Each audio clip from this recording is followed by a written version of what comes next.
My dear friends, there comes a moment in every life where the sun sets within. The world turns gray, you awaken in the morning with no joy. Food loses its taste. Time, its meaning. You are not ill, yet something is breaking. What is this darkness that weighs on your chest? The world calls it depression. But I say, the Red Book says, this is not depression. This is your soul stirring. This is your awakening. What you feel is not the end of your life. It is the end of who you thought you were, and the beginning of the one you are meant to become. You have not fallen by accident. This is not a misstep, nor a punishment. What you are experiencing is a descent, a sacred and necessary movement of the soul. In the ancient myths, the hero does not begin their journey by climbing the mountain. They begin by entering the underworld. And so it is with you. The heaviness you feel, the sense of loss, confusion, and darkness. This is not the end of your path. It is the beginning of your transformation. In the Red Book, I wrote of being seized by a spirit, drawn away from the surface of life and plunged into the abyss. That spirit was not cruel. It was initiatory. It tore me from the world I thought I understood, because the surface had become a prison. And what you call depression today, this inner crisis, is in truth your soul's rejection of the superficial, the meaningless, the inauthentic. You are being summoned below, where the ego cannot dominate, where your masks are stripped away, and where the truth begins to whisper from the depths. No one voluntarily walks into the darkness. The descent happens because the soul can no longer tolerate the lie. The structures you built, the ambitions, the roles, the identity you clung to, have become too small for the vastness of who you truly are. And so the descent comes not to destroy you, but to prepare you. Like the chrysalis must dissolve the caterpillar to make way for the butterfly, your descent dissolves your false self so your true self can emerge. In this space, nothing feels certain. You may question your sanity, your purpose, your value. But uncertainty is the door to wisdom. In the underworld of your psyche, the gods of the unconscious begin to speak. Dreams become strange and vivid. Memories surface like ghosts. Emotions rise that you've spent a lifetime suppressing. And through it all, the alchemical fire is burning, reshaping your inner world. Understand this: the descent is not linear. It is a spiral. You will feel lost again and again, but each time you descend you go deeper, closer to the core. Do not resist it. Do not rush to escape it.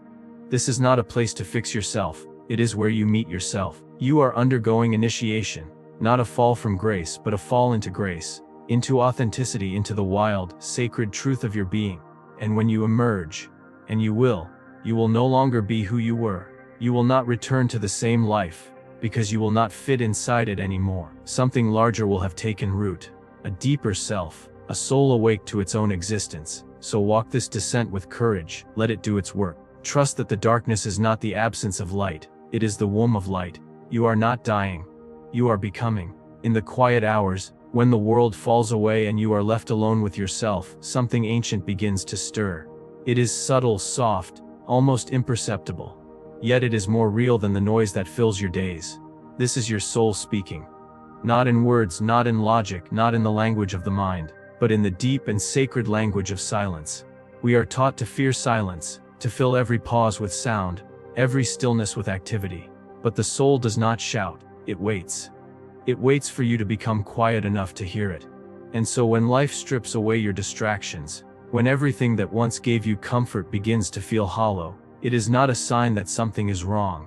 It is a sign that something real is drawing near. In the Red Book, I found myself surrounded by emptiness. There were no answers, only questions. There was no light, only the long shadow of the unconscious.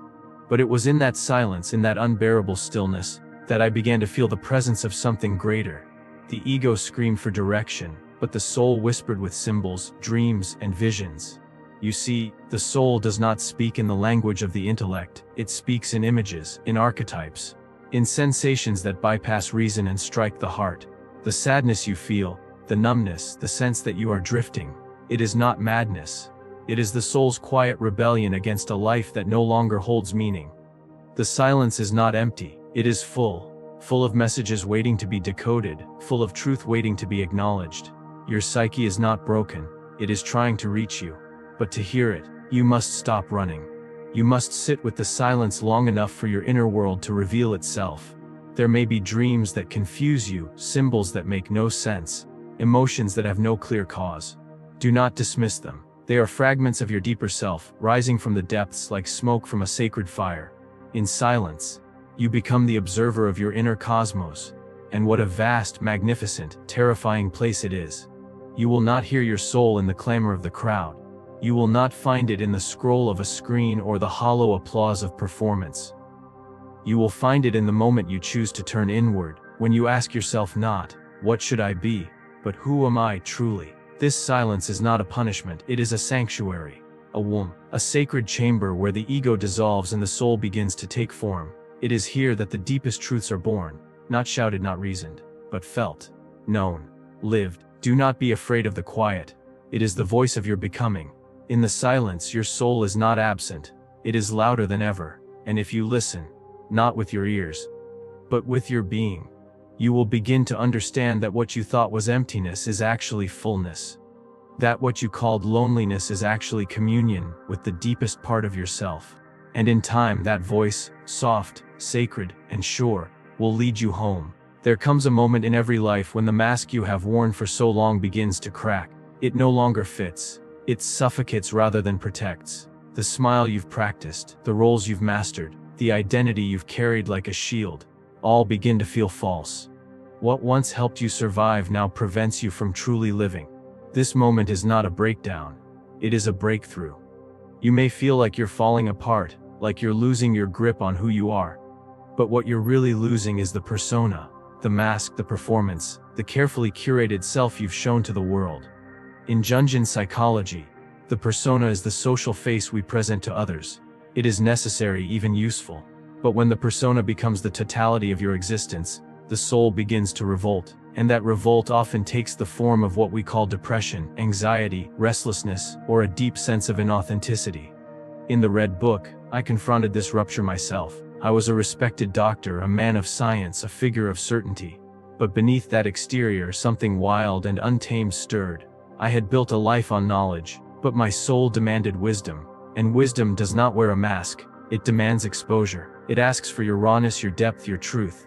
When the mask begins to break, it can be terrifying. You may feel naked in front of the world, vulnerable, confused. But understand this: the cracking of the persona is not your end. It is your liberation. You are not losing yourself. You are shedding everything that is not you. Everything you adopted to belong, to be loved, to be accepted in a world that often rejects authenticity. The ego fights this. It clings to the familiar, to identity structures built from family, culture, and trauma. But the soul pushes back. It longs not for perfection, but for truth. You may find yourself withdrawing from certain people, certain roles, certain ambitions that once defined you. You may grieve the loss of who you used to be. That's natural. You are undergoing an inner death, a sacred death, so that something more whole can be born. In the shattering of the mask, you are not being punished. You are being invited into reality, into the depth and fullness of who you actually are beneath all the pretending. This is not a journey for the faint of heart. The persona promises safety, the soul demands courage. It asks you to speak your truth even when your voice trembles. It calls you to live from the inside out, not the outside in. And this means saying no when you once said yes. It means choosing solitude over applause. It means embracing complexity instead of hiding behind simplicity. And yet, what emerges from the ruins of the mask is something luminous, something real, something grounded in the soil of your own being. You will not be the same, and you will not want to be. You will be more honest, more present, more alive. Others may not understand. That's okay. This is not about them. This is your becoming. Let the mask fall. Let it shatter on the floor of your awakening. Beneath it, there is a face you have never fully seen. Your true face. It does not need approval. It does not crave applause. It simply is. And it is enough. You were never meant to live your entire life in disguise. The time has come to meet yourself. Not the self that pleases others, but the one that belongs only to you. When the mask breaks, do not gather the pieces. Let them be. Walk forward barefaced, with all your sacred scars and imperfections. That is where life begins. That is where freedom lives. Too often, we fear the parts of ourselves that live in darkness, the thoughts, feelings, and impulses we hide even from ourselves. We call this hidden realm the shadow, and it is one of the most misunderstood aspects of the psyche. Yet, the shadow is not your enemy. It is your most faithful ally. your secret companion on the path to wholeness. In our culture, we are taught to deny or reject anything that seems dark, shameful, or unacceptable. We push away anger, envy, fear, and weakness, believing that to be good, we must be pure and flawless. But the shadow contains these very parts because they are essential fragments of the whole self. They are the unlived potential, the energy we refuse to claim because it terrifies us. Yet the shadow holds keys to vitality, creativity, and power. If only we dare to look. In the Red Book, I walked into my own shadow. I met figures that terrified me, monsters, devils, chaos itself. But through engaging with these dark companions, I discovered they were not there to destroy me, but to teach me, to remind me that denying them was denying my own nature. The shadow is the soul's shadow. It is the side of yourself you must integrate if you wish to become whole. When you experience despair or depression, it is often the shadow rising to the surface. These feelings may feel alien, like something wrong inside you, but in truth, they are messages from your deeper self, asking to be seen, heard, and embraced. To reject your shadow is to reject your depth. To fear it is to fear your own humanity. The process of shadow work is not comfortable. It requires courage and honesty. You must look without flinching at your darkest impulses, your hidden desires, your moments of cruelty and selfishness. You must admit your mistakes, your fears, your weaknesses. And then, instead of condemning these parts, you must welcome them with compassion and understanding. This is how the shadow becomes your ally. By bringing it into consciousness, you transform its energy from destructive to constructive. The shadow is the raw material for transformation. It fuels your creativity, awakens your courage, deepens your empathy. It teaches humility and authenticity. The soul's journey is not toward light alone, but through light and shadow alike. When you embrace your shadow, you reclaim lost pieces of yourself. You discover that what you feared was poison is in fact medicine. The shadow reveals where you are incomplete, and in completing it, you become whole. This is the paradox of the human psyche. Only by descending into darkness can you ascend into light. The shadow is not something to be feared or fought. It is to be befriended, integrated, and honored. It is the dark soil from which your true self grows. So next time the shadows rise within you, do not turn away. Do not shrink from the parts you dislike. Instead, invite them to sit beside you. Listen to their story. Learn from their presence. You will find that the shadow is not a prison, but a doorway into deeper understanding, greater power, and profound healing. Your shadow is your ally. Your shadow is your teacher. And when you finally make peace with it, you will discover a new kind of freedom, freedom to be fully and wholly yourself. Chaos is the great crucible of the soul. It is the wild, untamed storm that uproots everything familiar and casts you into a realm where nothing seems certain or safe. To be in chaos is to stand at the edge of destruction. And yet, paradoxically, it is also the very place where creation is born.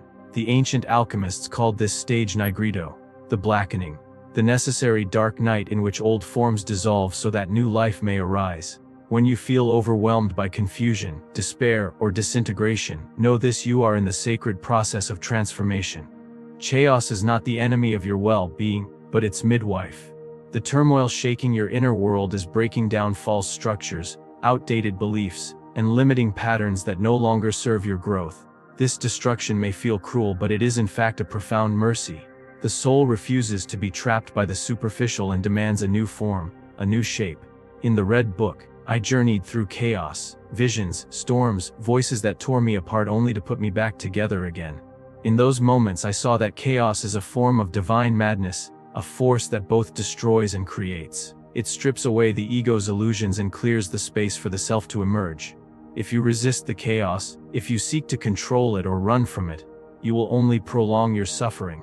But if you surrender to it, you become like the phoenix, rising from the ashes. This process is not quick or easy. It can feel like falling without a net, like losing yourself in a storm with no shore in sight. But inside that storm is a hidden center, an eternal stillness that holds you even when everything around you seems to be falling apart. This center is the self, the deep core of your being that remains unshaken. Your soul knows this place. It calls you there again and again, through pain, through darkness, through chaos. Transformation requires courage, to face uncertainty without certainty, to embrace loss without guarantee, to trust that the dark night will pass and dawn will come. But it also requires patience and gentleness. You cannot rush this process any more than a seed can hurry its growth. You must allow the chaos to do its work, to churn your inner world until the old dissolves and the new is ready to be born. From this crucible of chaos you will emerge changed. Not the same person who entered the storm, but someone wiser, deeper, and more whole. You will carry scars, yes, but also strength. You will carry questions, but also clarity. The chaos breaks you open so light can flood in. It strips away what is false so truth can take root. Remember, transformation is the alchemy of the soul. It turns suffering into meaning, confusion into insight, death into rebirth. It is the sacred dance between destruction and creation. You are not lost in chaos. You are being forged by it. So when the world inside you feels like it's breaking apart, do not despair. Hold fast to the knowledge that this is the sacred fire of transformation. Trust the process, embrace the unknown, and know that from chaos, you will emerge transformed, more alive, more authentic, more yourself than ever before. So I ask you, will you keep calling it depression?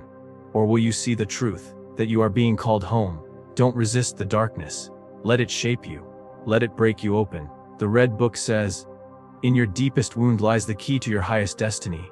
You're not broken. You're being rebuilt. You're not lost. You're on the path. You're not depressed. You are awakening.